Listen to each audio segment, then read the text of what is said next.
천하장사 하면 누가 생각나세요? 헤라클레스. 또 항우장사, 천하장사 강호동. 또 생각나는 사람이 있으세요? 삼손이 있죠. 아마 삼손이 우리 시대에 살았다면 힘과 주먹으로 하는 모든 경기에 아마 우승을 했을 거예요. 여러분, 삼손 하면 떠오르는 이미지가 뭐예요? 긴 머리. 머리를 길게 기른 힘센 장수. 또 뭐가 생각나죠? 여자들의 치마폭에 푹 빠져서 인생을 망친 플레이보이. 힘센 그 힘의 상징인 머리를 다 잘리우고, 그리고 두 눈이 뽑힌 채 그 맷돌을 돌리다가 죽은 불쌍한 사람. 자, 우리가 주일학교 때부터 삼손에 대한 이야기는 많이 들었어요. 교회를 안 다니는 사람도 삼손 이야기는 다 알죠. 그래서 역사적으로 삼손의 이야기는 영화, 소설, 미술, 음악, 무용, 모든 예술 장르의 아주 단골 소재였어요. 삼손을 소개로 한 문화작품만 해도 밀턴의 고뇌하는 삼손, 또 니콜라이 베치의 사슬의 메인 삼손, 페릭스 살텐의 삼손과 드릴라, 여러 가지들이 있어요. 미술작품으로는 저 유명한 렘브란트의 삼손의 결혼, 또 장인을 위협하는 삼손, 렘브란트가 삼손을 소재로 여러 가지 그림을 그렸어요. 그 외에도 루벤스 같은 사람도 삼손을 소재로 그림을 그렸죠. 핸델, 루빈 골드마크, 니콜라스 나코예프 같은 사람, 그 작곡가들이 삼손을 소재로 음악을 지었죠. 그래도 뮤지컬, 발레 수없이 많아요. 우리 옛날에 어렸을 때 빅터 마추어라고 하는 이 근육질의 남자가 주연한 영화 삼손과 드릴라 아마 다 보셨을 거예요. 대한극장에서. 자, 우리 이렇게 삼손에 대해서는 영화, 소설, 음악, 다양한 예술 분야를 통해서 우리가 알고 있고, 또 교회를 다니는 사람이든지 교회를 다니지 않는 사람이든지 삼손 이야기는 익히 알고 있지만, 그러나 정작 삼손의 이야기가 우리에게 주는 신학적 메시지를 놓치는 경우들이 많아요. 그 복음적 의미를 그냥 그 삼손의 드라마틱한 스토리에, 아주 흥미진진한 스토리에 묻혀가지고 그 복음적 진리를 그냥 넘어가는 경우들이 많다고요. 여러분, 오늘 우리가 삼손 이야기를 이제 시작하는데, 사사기에 삼손 이야기가 무려 4챕터, 4장에 걸쳐서 나와요. 굉장히 긴 이야기예요. 그만큼 삼손 이야기가 사사기에서 차지하는 비중이 크다는 얘기입니다. 자, 근데 우리는 이 삼손 이야기를 어떻게 생각해요? 하나님께서 삼손을 사사로 또 나실인으로 불러주셨는데 그가 구제불능 바람둥이로 살다가 죽었다. 그래, 너희는 그러지 말아라. 이런 교훈. 그것도 중요한 교훈이에요. 그죠? 그런 교훈을 얻을 수 있어도 나쁘지 않아요. 그러나 정말 하나님께서 이 이야기를 하시기 위해서, 이 사사기 저자가 이 이야기를 하기 위해서 4챕터나 성경을 할애하고 있을까요?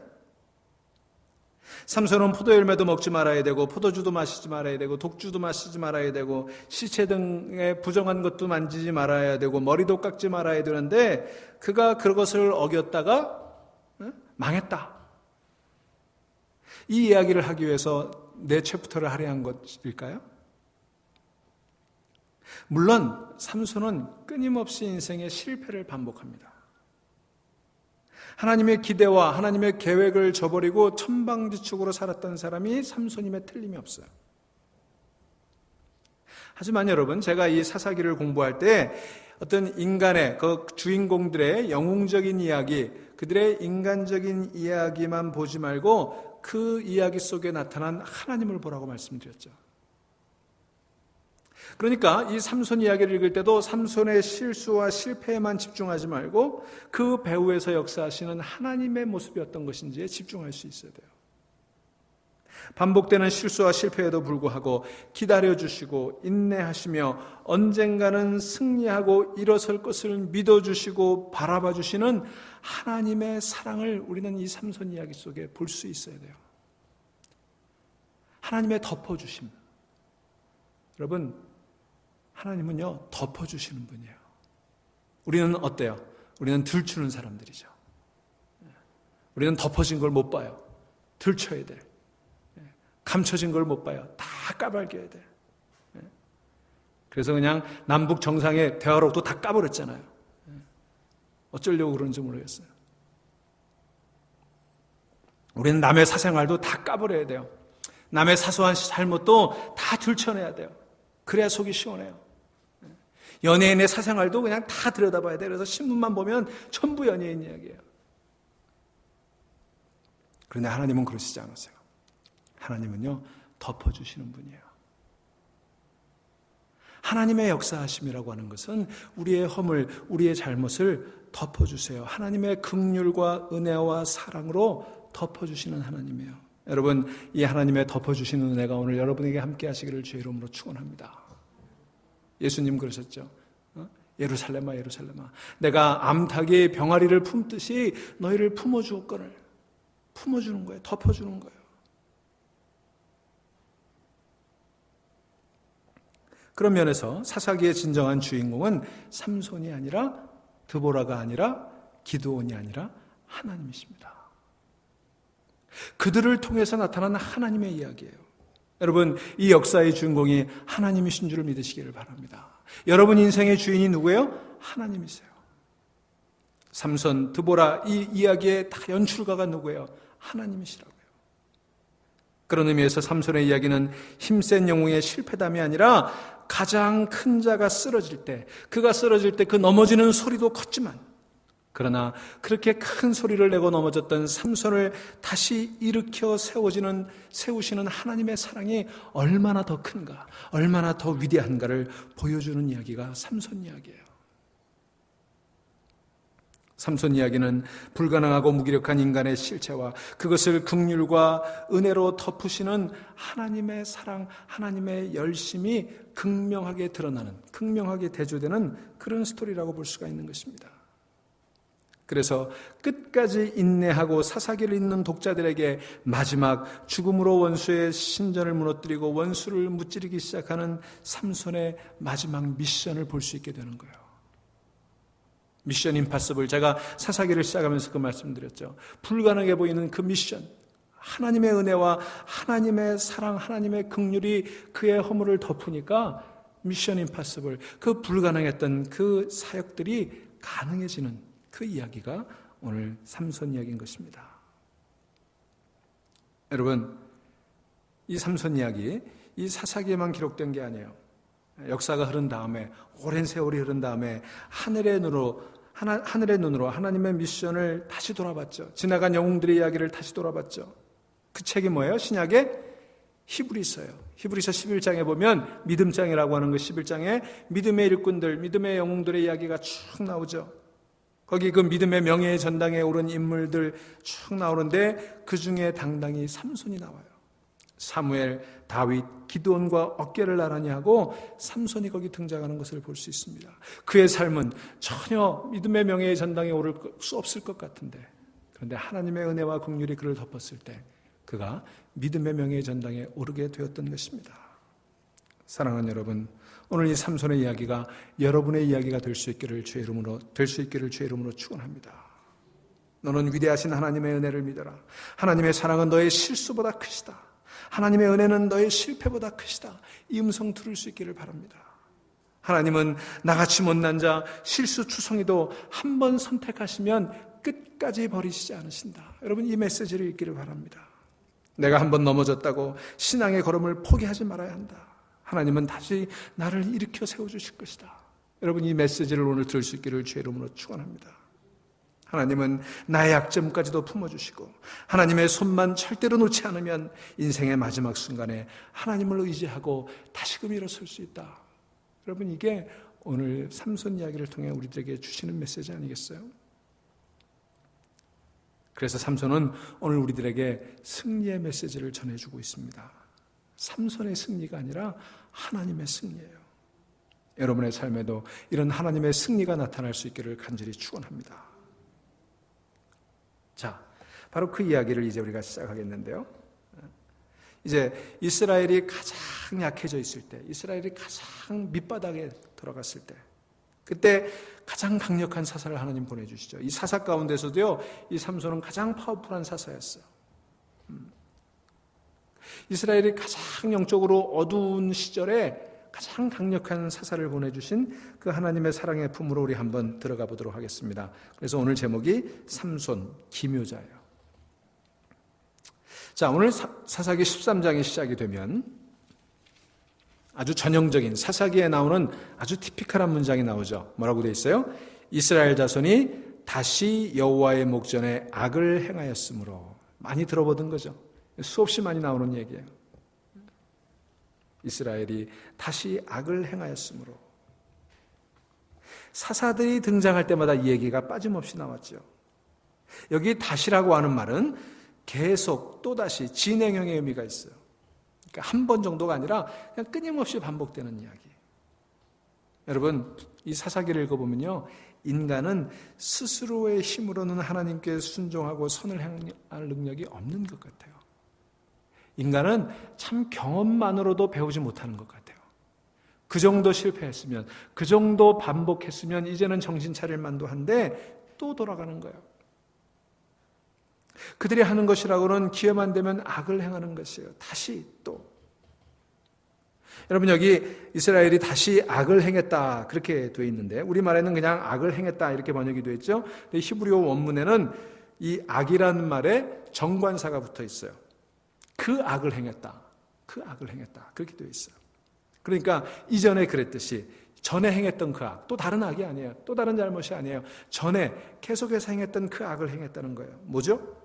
하나님을 버리고 우상을 섬기고 그리고 자기가 인생의 주인공이 되어 살려고 했던 바로 그 악을 행했다는 거예요. 자, 이스라엘이 그렇게 악을 행하면 반드시 그 다음 따라오는 문장이 있죠. 뭐예요? 여호와께서 저들을 블레셋에게 미디안의 손에 붙이셨다. 무슨 이런 표현이 따라오죠. 오늘 여기 본문에 어떻게 나왔죠? 이스라엘 자손이 다시 여호와의 목전에 악을 행하였으므로 여호와께서 그들을 40년 동안 블레셋 사람의 손에 넘겨주시니라. 자, 죄악, 범죄하는 게 나오고 그 다음에 뭐예요? 징벌이 나오는 거죠. 이게 사사기의 네 가지 그 비셔스 사이클, 악순환이라고 제가 말씀을 드렸어요. 자, 여기 40년이라는 세월이에요. 이스라엘이 평안을 누리지 못하고 고통당한 세월이 40년입니다. 이 사사기에 나오는 그 이스라엘의 고통의 기간 중에 가장 길어요. 가장 길어요. 점점 그 고통의 기간이 길어지고 있어요. 악을 행하고 징벌을 받고 또 징징거리면 용서해 주시고 그 이야기를 반복했으면 점점 그것이 줄어들어야 될 텐데 갈수록 더 심해지고 있어요. 우리가 지난 시간까지 살펴봤던 입다 때는 그 고난의 기간이 얼마였어요? 18년이었죠. 18년. 그리고 그 18년 끝에 입다가 6년 사사로 일했어요. 그 전까지는요, 입다 전까지는 그 고난당하는 기간보다 사사가 등장을 해서 태평을 누리는 기간이 길었어요. 그러다가 점점 입다의 때가 오면 이제 이스라엘이 완전히 패악해가지고 그 평안을 누린 기간, 사사가 통치한 기간보다 고통의 기간이 길어지기 시작했어요. 역전되기 시작한 거예요. 그러다가 이 삼손 때에 오니까 무려 40년 동안 고통의 기간이 이어지는 것을 볼 수가 있습니다. 자, 이제 범죄했죠? 그 다음에 징벌이 왔어요. 그 다음 단계가 뭐죠? 회개하는 단계죠. 그렇게 징계를 받으면 하나님께 부르짖고 못 살겠다고 살려달라고 부르짖는 그 장면이 나오는 것이 지금까지의 예였어요. 그런데 놀라운 것은요, 이 삼손 시대 이 13장부터 보면 백성들이 부르짖었다라는 표현이 안 나와요. 보세요. 1절에 13장 1절에 블레셋 사람의 손에 넘겨주시니라. 그리고는 바로 삼손 이야기가 들어갑니다. 어디에도 백성들이 부르짖었다는 표현이 나오잖아요. 무슨 얘기예요?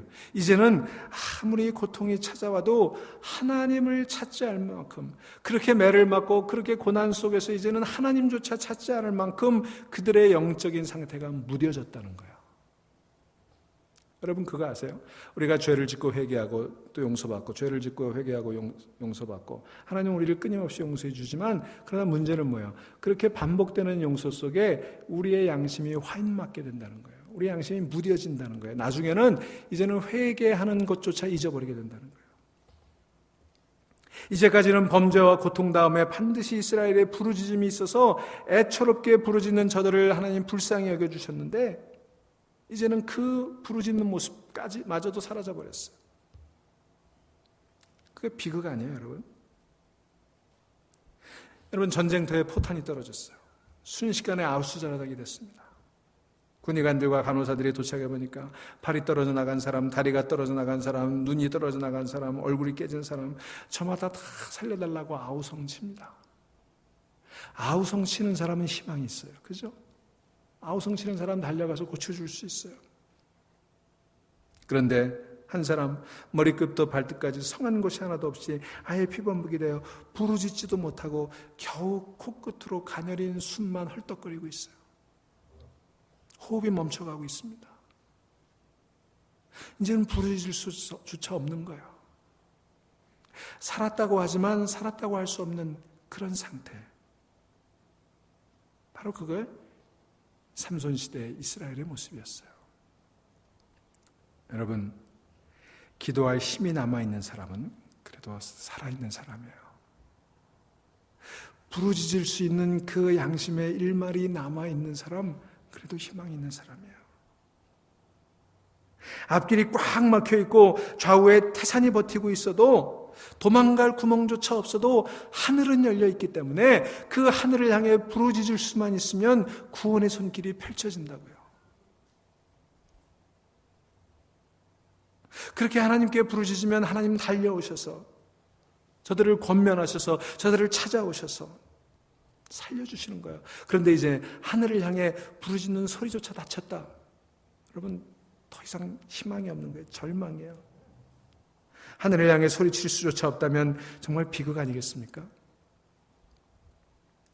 바로 이런 절망적인 상황이 삼손의 배경이에요.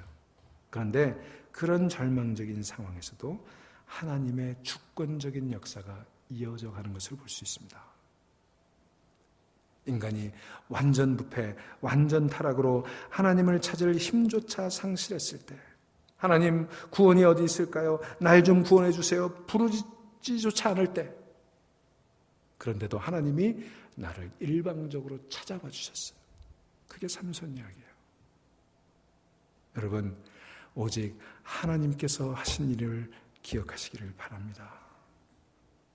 여러분, 전적으로 하나님의 은혜로 영생을 얻게 된 거예요. 그 구약의 이스라엘 역사 이야기, 이 삼손 시대 이스라엘 역사 이야기, 그게 저와 여러분의 이야기가 되는 거예요. 거기에 희망이 있는 거 아니겠어요? 자, 바로 이런 시대, 이런 절망적인 상황에 하나님의 강력한 역사가 나타납니다. 하나님의 무조건적인 은총을 보여주기 위해 등장하는 사사가 있는데 그가 바로 삼손이었어요. 자, 지금요, 어느 정도 상황이냐면 이스라엘 백성들이 하나님을 향해 부르짖지도 않습니다. 그런 양심조차 남아있잖아요. 양심에 화인 맞고 양심이 다 굳어져서 이제는 하나님에게 부르짖지조차 않아요.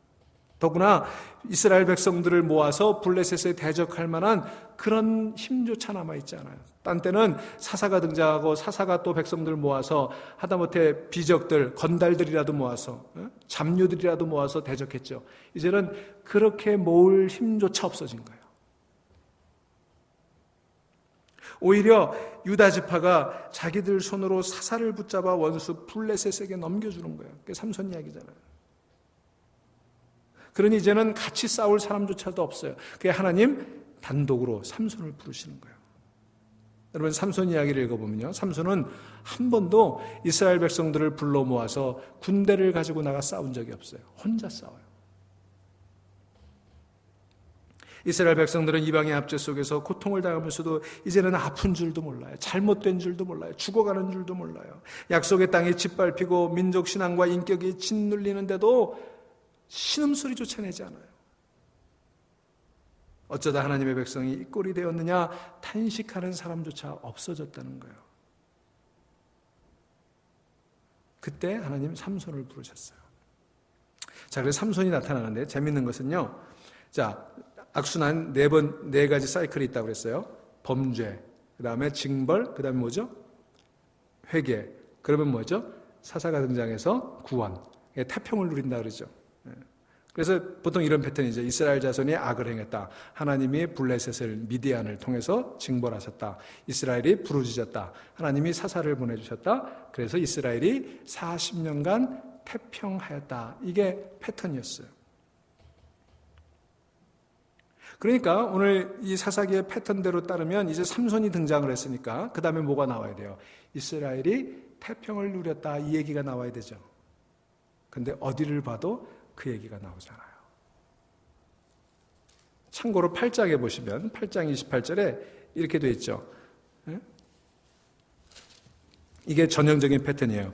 미디안이 이스라엘 자손 앞에 복종하여 다시는 그 머리를 들지 못하였으므로 기드온이 사는 40년 동안 그 땅이 평온하였더라 그랬죠. 평온하였더라. 태평하였더라. 이게 전형적인 패턴인데 23장부터는 사실은 12장부터 이 입다 때부터 이야기가 나오잖아요. 입다 때도 나오지 않고 삼손 때도 이 태평의 기록이 나오지 않습니다. 그냥 삼손이 20년 동안 사사로 있었다 이 얘기만 나와요. 무슨 얘기예요? 태평을 잃어버린 땅, 평안을 잃어버린 땅, 안식을 잃어버린 땅, 약속을 잃어버린 땅이 되었다는 거죠. 이스라엘은 사사 입다 때부터 그 평안을 완전히 잃어버렸어요. 절망의 시대, 절망의 땅, 이스라엘의 부르짖음도 들리지 아니하는 그때, 그런데 하나님께서는 그곳에서도 구원의 역사를 이루어 가셨다고 하는 것입니다. 그게 이제 2절 말씀이에요. 2절에 보면 뭐라고 되어 있어요? 소라 땅에 단지파의 가족 중에 마노아라 이름하는 자가 있더라. 여러분 12지파 중에 단지파가 있죠? 그 단지파의 우선이 삼손이에요. 생명의 삼손 공부할 때 시험 나왔던 건데 기억하세요? 누구는 단군이 단지파 우선이라고까지 주장하는 사람들이 있어요. 농담으로 그런 게 아니라 그거 가지고 책을 낸 사람이 있어요. 읽어보면 엉뚱한 얘기예요. 그런데 그걸 열심히 사보는 사람들이 있더라고요. 아무튼 단지파 중에 마노아라는 사람이 있었어요. 자, 여기 보면 마노아가 나이가 몇 살인지 형제가 몇이나 되는지 사사기 저자는 관심이 없습니다. 마노아의 그 개인 신상에 대한 관심이 없어요. 그냥 마노아라는 사람이 있었다 이렇게 얘기해요. 근데 마노아가 있었다 이렇게 얘기하지 않고 마노아라 이름하는 자가 있었다 이랬어요. 마노아라고 하는 이름에 관심이 있어요. 삼손 아버지의 이름이 마노아였어요. 그런데 우리 번역에는 그렇게 번역이 안 돼 있는데 그냥 그라고 대명사를 쓰고 있어요. 근데 원문에는 그라는 대명사를 쓰지 않고 계속 마노아라고 얘기해요. 17번이나 마노아 이름이 등장합니다. 그러니까 이 마노아 이름이 굉장히 중요했던 거예요.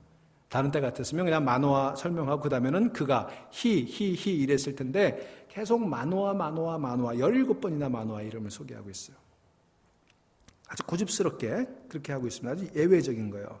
왜냐하면 이 마노아라고 하는 이름이 노아라고 하는 이름하고 관련이 있어요. 노아라고 하는 이름이 뭔지 아세요?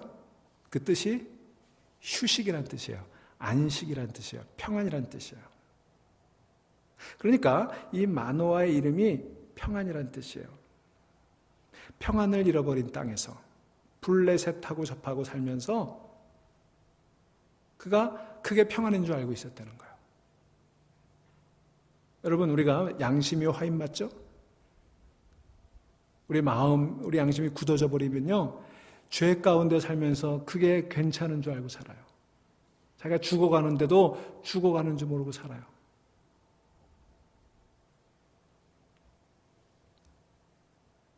자, 하나님께서 이스라엘 백성들에게 안식을 주리라고 하는 바로 약속의 그 땅, 거기서 평안이라는 이름을 가진 사람이 평안을 누리지 못하고 살아가고 있다는 거예요. 더구나 그 마노아는요, 어땠어요? 그의 아내가 임신하지 못함으로 출산하지 못하더니 그랬어요. 자, 안식을 잃어버린 그 땅, 평안을 잃어버린 그 땅에 마노아는 아이를 갖지 못했습니다. 본래부터 그 아내가 임신하지 못하는 몸이었다는 거예요. 여러분, 고대 이스라엘 사회에서 이 불임은 하나님의 저주로 인식이 됐어요. 생산 능력이 없는 사람, 생산하지 못하는 사람, 하나님의 저주받은 사람이라고 그렇게 여겨졌어요. 그래서 희망이 없는 사람이었어요. 그러니까 이 마노아와 그의 아내가 아이를 갖지 못했다고 하는 이야기는 단순히 한 가정의 개인사를 얘기하는 게 아니라 이스라엘의 영적 상태를 얘기하고 있는 거예요. 평안을 잃어버리고 생산하지 못하고 하나님의 심판이 임한 땅, 하나님과 평안을 누리지 못하는 사람, 영적으로 완전히 죽어버린 그런 상태를 얘기하는 거죠. 이스라엘이 지금 그렇게 살아가고 있다는 거예요. 생명을 잃어버린 삶의 모습을 가지고 살아가고 있다는 거예요. 그런데 그때 하나님께서 이 마노아의 아내에게 찾아오셔서 뭐라고 얘기하십니까? 3절 후반부에 보면 그에게 이르시되 보라, 내가 본래 임신하지 못함으로 출산하지 못하였으나 이제 임신하여 아들을 낳으리니. 아주 중요한 전환이죠. 평안을 잃어버린 땅, 약속을 잃어버린 땅, 더 이상 소망을 가지지 못한 그 땅, 불임의 땅, 거기에 다시 아이를 갖지 못하는 그 가정에 아이를 갖게 될 것이다. 희망이 샘솟아나는 거예요. 하나님의 간섭으로 이스라엘 땅에 기적의 역사가 시작되고 있음을 암시하는 거예요. 여러분, 대부분의 사사기는요, 사사들의 어린 시절을 언급하지 않아요. 그냥 어느 날 하나님이 그를 사사로 불러서 썼다 이렇게 기록하고 있는데, 이 사사는 이 출생 과정부터, 삼손 사사는 출생 과정부터 쭉 이야기하고 있어요. 여러분, 성경에서 수태고지라고 그러죠. 예? 아이를 못 가지는 가정에 천사가 나타나서, 하나님의 사자가 나타나서 아이를 낳을 것이다 이렇게 얘기해 주는 그 수태고지, 이거는 아주 중요한 의미를 가지고 있는 거예요. 여러분, 이걸 읽으니까 어떤 대목이 생각나세요? 누구 이야기가 생각나세요? 예수님 생각나죠? 세례 요한 이야기가 생각나죠? 사무엘 이야기가 생각나죠? 다시 말하면 영적으로 도탄 상태에 빠져 있는, 영적으로 죽어 있는 그 상태, 하나님이 강권적으로 개입하신다는 거예요. 수태고지는 불임의 여성에게 나타나는 하나님의 위로와 축복이었습니다. 그래서 시편 113편 9절에 보니까 또 잉태하지 못하던 여자로 집에 거하게 하사 자녀의 즐거운 어미가 되게 하시는도다. 할렐루야, 이렇게 얘기하고 있어요. 오늘 그 역사가 이 마노아의 집에 임하게 되는 것입니다. 여러분, 수태고지는 100% 하나님의 능력으로 너희를 구원하시겠다고 하는 그 구원의 선포예요.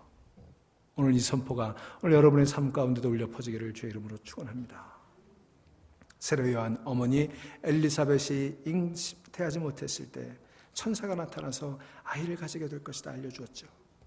예수님의 육신의 어머니 마리아가 동정녀로 있을 때 천사가 나타나서 잉태할 것을 알려주었죠. 오늘 본문에도 마노아의 아내, 이름이 알려져 있지 않은 무명의 여인이에요. 여호와의 사자가 임하여 아들을 갖게 될 것이다 이야기해주고 있습니다. 그렇게 삼손은 성경에 몇 안 되는 이 하나님의 사자의 수태고지를 통해서 이 땅에 태어나게 되죠. 자, 그렇게 태어난 삼손, 이제 하나님께 바쳐졌어요. 하나님께 바쳐진 사람을 뭐라고 해요? 나실인이다, 그렇게 얘기하죠. 이 나실이라고 하는 것은 하나님께서 특별히 쓰시기 위해 구별된 사람을 얘기해요. 성경적으로 보면 이 나실인들이 지켜야 될 규정이 있었어요. 아모스 2장 11절 12절에 보면 그런 규정이 나오는데 크게 세 가지죠. 포도주나 독주를 마시지 말아라, 그 다음에 죽은 시체를 만지지 말아라, 세 번째는 머리를 자르지 말아라. 이 세 가지였어요. 여러분, 첫째가 포도주 독주를 마시지 말아라, 심지어 포도 열매, 건포도도 먹지 말아라 그랬어요. 그런데 이 포도주라고 하는 거 여러분 기억해 보실 필요가 있어요. 술. 에베소서 5장 18절에 보면 술 취하지 말라, 그리고 성령의 충만을 받으라 그랬죠. 술 취하는 것과 성령 충만을 이렇게 대비시켜 놓고 있어요. 여러분, 술이나 성령이나 다 충만과 관련이 있어요. 이 충만이라고 하는 말 무슨 뜻이에요? 충만이라고 하는 말은 장악한다는 뜻이에요. 통치한다. 그러니까 내가 술 마시면 술이 나를 장악하는 거죠. 많이 쓰는 말이 있어요. 처음에는 내가 술을 마시고 두 번째는 술이 술을 마시고, 세 번째는 술이 나를 마신다. 제정신이 아니에요. 그죠? 그러니까 술을 마시지 말아라, 포도주를 마시지 말아라, 이 얘기는 너는 술에게 장악되지 말아라. 에베소 5장 18절의 의미는 뭐예요? 술에게 장악되지 말고 성령에 장악되어 살아라, 그런 뜻이에요. 내 삶을 술이 주관해가는 게 아니라 성령이 주관해가야 된다. 다시 말하면 나실일은 온전히 하나님께 붙들려 살아야 된다는 것입니다. 하나님의 다스림을 받도록 태어난 존재에게 나를 장악할 수 있는 그 어떤 세상의 것도 들여서는 안 되고 온전히 하나님의 뜻만이 나를 장악해야 된다. 여러분, 술 취하지 말고 성령 충만 받으신 여러분 되시길 바랍니다. 여러분의 삶은 성령이 이끌어 가셔야 돼요. 술 기운에 뭐 하지 마시고 세상에 다른 어떤 것에 이끌려 살지 마시고 하나님께 이끌려 살아가는 여러분 될 수 있기를 바랍니다. 우리 다 나실인이 돼야지. 자, 두 번째로는 죽은 시체나 부정한 것을 가까이 하지 말아라 그랬습니다. 심지어 아버지가 돌아가셔도 그 장례를 자기 손으로 치르지 말라고 그랬어요.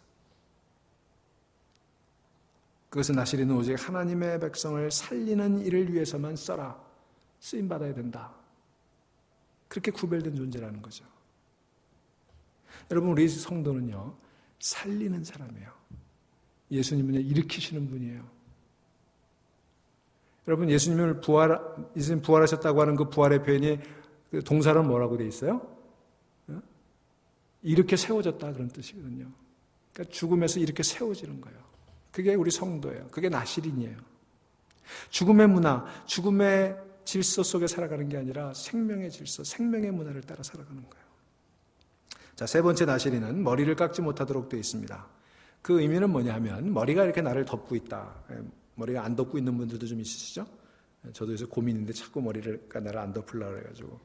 근데 머리가 나를 이렇게 덮고 있듯이 머리는 굉장히 중요하잖아요. 이게 머리, 이 두뇌, 브레인, 헤드, 머리가 중요하죠. 이 머리카락이 내 머리를 덮고 있는 거예요. 그것처럼 내 생각, 내 삶을 온전히 덮고 계신 나의 주인이 있다는 것을 기억해라. 이게 머리를 자르지 말라는 것의 의미였어요. 나는 성령의 수하에 있다. 나는 하나님에게 사로잡혀 살아가는 사람이다. 하나님이 내 머리, 하나님이 내 생각, 하나님이 내 뜻을 주관해 가신다. 하나님 외에 그 누구도 그 어떤 것도 내 인생의 주인이 될 수 없다. 내 머리가 될 수 없다. 그것의 상징이었죠. 자, 그래서 이 삼손은 날 때부터 나실인으로 하나님께 구별됐어요. 또 삼손이 나실인으로 구별됐기 때문에 그 삼손을 잉태한 어머니도 똑같은 규정을 지켜야 됐어요. 자, 그런데 오늘 본문 5절에 보면 그렇게 해서 이제 삼손의 잉태 이야기가 수태고지가 나오는데 5절에 뭐라고 되어 있습니까? 보라, 내가 임신하여 아들을 낳으리니 그의 머리 위에 삭도를 대지 말라. 이 아이는 태에서 나옴으로부터 하나님께 바쳐진 나실인이 됨이라. 그가 블레셋 사람의 손에서 이스라엘을 구원하기 시작하리라 하시니라 그랬어요. 재밌는 표현이에요. 구원하리라가 아니라 구원하기 시작하리라 그렇게 표현했어요.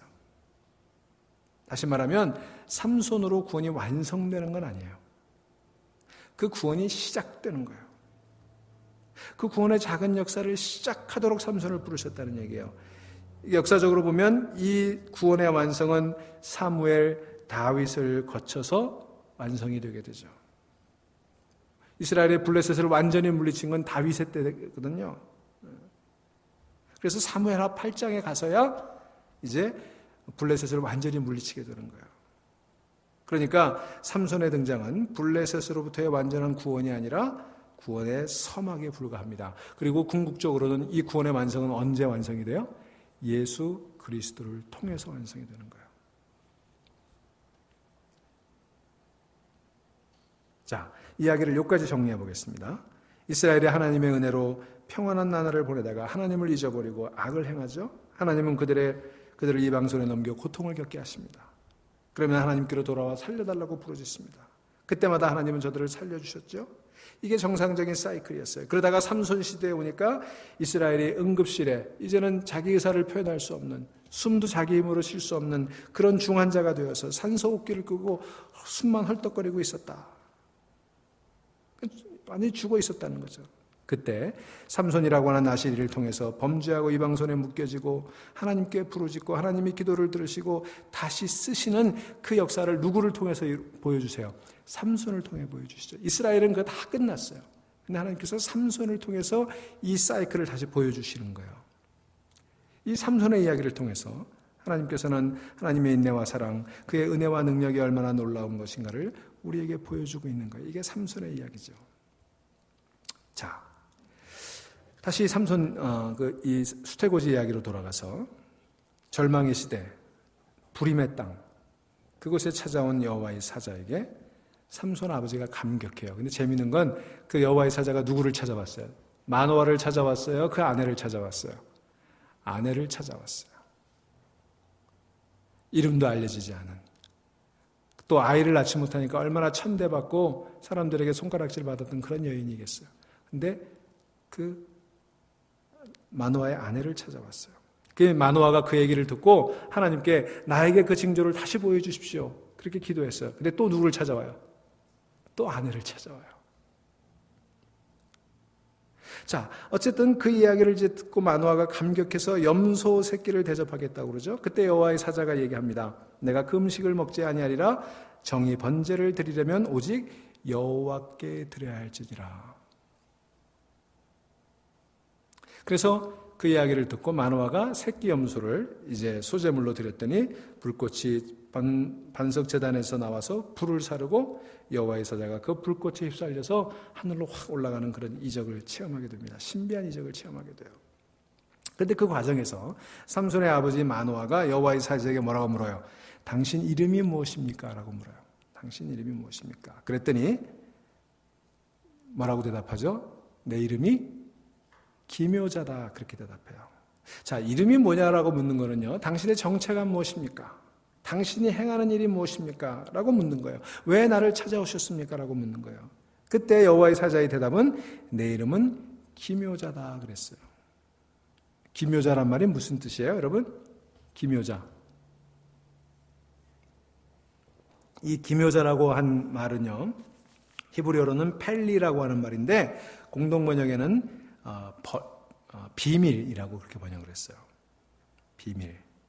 영어 성경에는 wonderful secret 혹은 beyond understanding 그렇게 번역했습니다. 그거를 우리말로는 기묘자다, 이렇게 기묘하게 번역했어요. 여러분, beyond understanding이라는 말이 뭐예요? 우리의 이해를 넘어선다, 그런 뜻이잖아요. 우리가 헤아릴 수 없다, 우리가 측량할 수 없다, 우리가 알 수 없다, 그런 뜻이에요. 이 말이 참 중요한 의미가 있어요. Beyond understanding, 기묘자. 무슨 얘기냐면 우리가 도무지 이해할 수 없는 그런 놀라운 일을 하나님께서 이루실 것이다, 그런 뜻이에요. 이 기묘자라고 하는 것은 강력한 능력의 신비라기보다는 강력한 하나님의 사랑, 은혜의 신비를 얘기하는 거예요. 버려야 할 백성들을 포기하지 아니하시고 왜 그토록 끝까지 사랑하시는지 이해할 수 없다는 거예요. 여러분, 우리는요, 하나님의 사랑이 크다고 그러죠. 그러면서 거기 속에서 우리가 착각하는 게 있어요. 하나님의 사랑이 큰 걸 우리가 안다고 생각해요. 하나님의 사랑은 커. 하나님의 능력은 커. 그리고는 큰 거를 안다고 생각해요. 근데 여러분 아세요? 하나님의 사랑의 크기를 아세요? 하나님의 능력의 크기를 아세요? 천만의 말씀이에요. 우리는 알 수 없어요. 크다라고 말하는 것은요, 사실은 모른다는 거예요.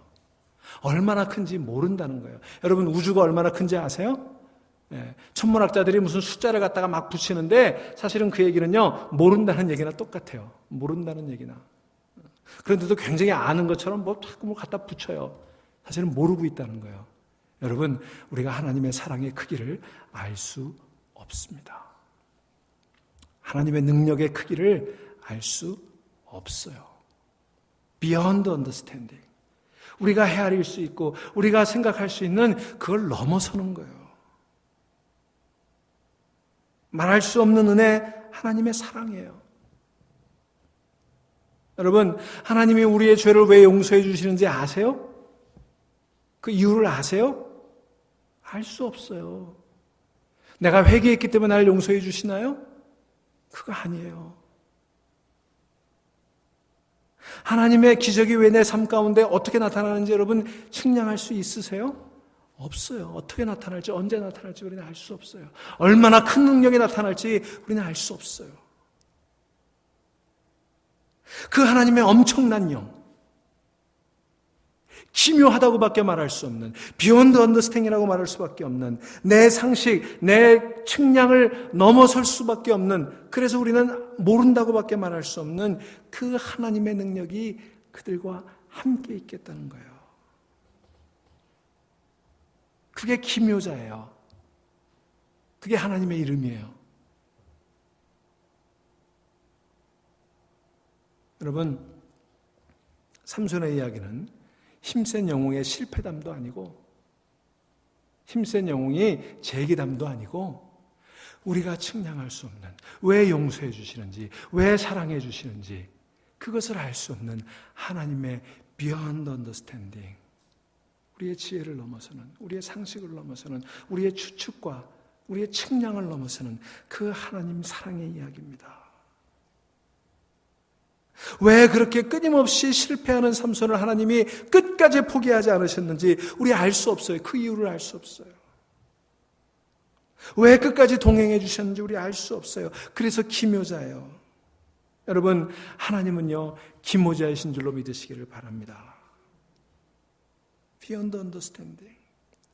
하나님의 은혜로 있을 데 없는 자 왜 구원하여 주는지 난 알 수 없도다. 왜 내게 굳센 믿음과 또 복음 주셔서 왜 내 마음이 항상 편한지 난 알 수 없도다. 여러분, 난 알 수 없는 거예요. 하나님의 은혜로 왜 쓸데없는 나를 구속해 주셨는지, 왜 내게 평안을 주시는지, 살아오면서 편안한 날은 하루도 없었지만 그럼에도 불구하고 평안하지 않은 날이 없도록 만들어주시는 그 이유를 우리는 알 수 없는 거예요. 왜 내게 성령을 주시는지, 왜 내 마음을 감동하시는지, 왜 내가 주님을 믿게 하는지 난 알 수 없는 거예요. 여러분, 나는 세상에서 정말 믿지 못하고 세상에 믿을 건 나밖에 없다, 세상에 믿을 건 내 주먹밖에 없다, 세상에 믿을 거는 내 돈밖에 없다, 그렇게 살아왔던 내가 어떻게 예수를 믿게 된지 여러분 이해가 되세요? 나같이 세상에 싸가지 없이 살아가던 사람을 하나님 자녀 삼아주셔서 집사 되게 하고 장로 되게 하고 목사 되게 하시는지 나는 알 수 없어요. 그래서 내가 믿고 또 의지함은 내 모든 형편 잘 아는 주님 늘 돌보아 주실 것을 나는 확실히 아네. 그 고백할 수밖에 없는 거예요. 사랑하는 여러분, 왜 하나님이 나 같은 죄인 살려 당신 자녀 삼아주셨는지, 갚지 못했고 갚지 않을 줄 알면서 왜 또 무조건 복 주시고 은총 주시는지, 왜 실수와 범죄로 얼룩진 나를 버리시지 않으시는지, 왜 하나님이 나를 사용하고 능력 주시는지, 왜 우리 중앙교회를 정말 볼 일이 없고 아무것도 내세울 거 없는 이 교회를 지금까지 붙들고 계시는지 알 수 없어요. 기묘자예요. 그 기묘자를 이사야서 9장 6절에서 메시아로 약속해 주셨잖아요. 우리 예수님 기묘자예요. 여러분, 우리 하나님의 역사 비밀입니다. 기묘입니다. 그 삼손을 버리지 않으시는, 하나님을 향해 부르짖지조차 못하는 그 이스라엘 백성들을 버리지 않으시는 그 beyond understanding, 헤아릴 수 없는 그 비밀의 하나님이 오늘 여러분들, 오늘 저를 찾아와 주시기를 소망하고 또 축원합니다. 그러니 오늘 그 하나님의 기묘한 비밀, 헤아릴 수 없는 은혜를 이제는 그저 찬양하는 여러분 되세요. 우리를 덮어주시는 하나님, 허물의 사함을 얻고 그 죄의 가리움을 받는 자는 복이 있다 말씀하신 그 가리워 주시는 하나님의 은혜. 여러분, 그 사랑 우리 다 알지 못하잖아요. 다 알 수 없잖아요. 그 깊이를, 그 넓이를, 그 높이를 알 수 없잖아요. 그래서 우리는 그냥 속절없이 감사할 뿐이에요. 오늘 그 감사가 여러분의 마음속에 넘치시기를 주의 이름으로 축원합니다. 우리 조용히 기도하십시다.